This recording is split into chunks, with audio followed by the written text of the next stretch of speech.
Podcasts on UNC-TV.org are made possible through the financial contributions of viewers like you, who invite you to join them in supporting UNC-TV.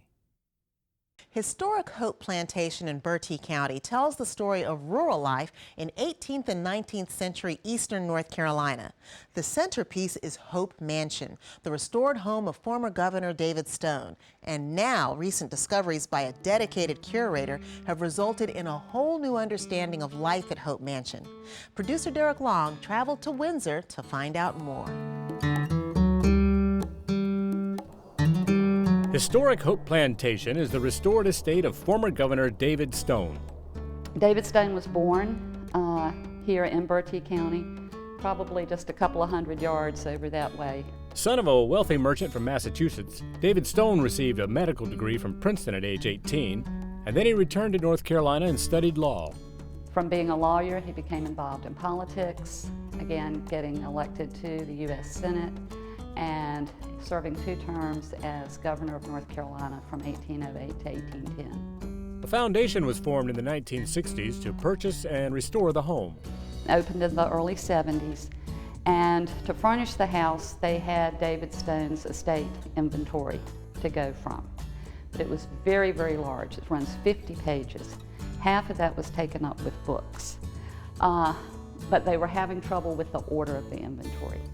Digging deeper into that inventory, Gregory Tyler made an important discovery.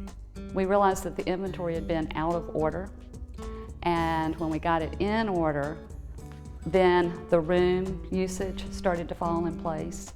And from that, we were then able to determine what furniture was in which rooms, and therefore given us room usage in David Stone's time. As you walk through the house, it becomes very obvious now that David Stone had very compartmentalized his life. The first floor downstairs is devoted to his family life and his private life, and up here, it's his public world. It's kind of like doing above ground archaeology and reading all of these old papers, figuring out the handwriting and the strange spelling. And what the placement of one piece of furniture might reveal. The presence of an easy chair in this room told me that this was a bedroom, because at this time period, this is not a piece of furniture that you would have found in your parlor or out in some important public place, but these were bedroom pieces of furniture. And what did that tell you about the rest of the house?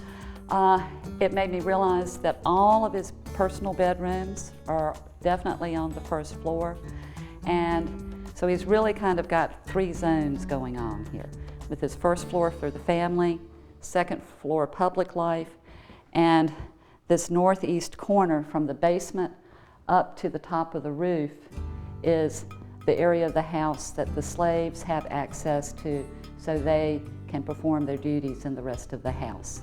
Close by, but out of sight. A lot of sites don't include the African American perspective or the Native American perspective. They only include the perspective of the white family.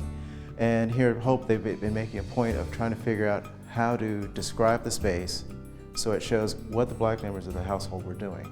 Trying to make sure everyone feels that they're included and telling everyone's story. Actually, there are many, many stories here. It's not just the story of David and this really incredible one-of-a-kind house that he built here in rural eastern North Carolina, but his family. He and his wife, Hannah Turner, had 11 children, but by the time he died, he also owned 139 enslaved people.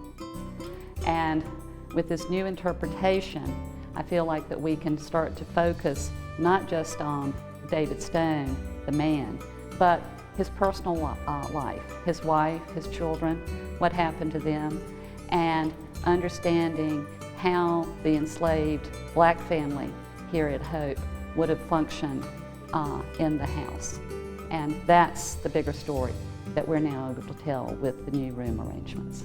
That's important because North Carolina is a very rich place. There's a rich history and a rich body of people here.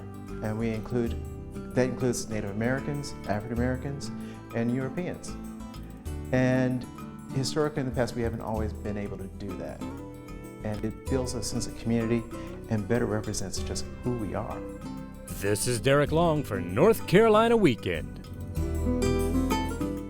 Hope Plantation is located 4 miles west of Windsor off NC 308.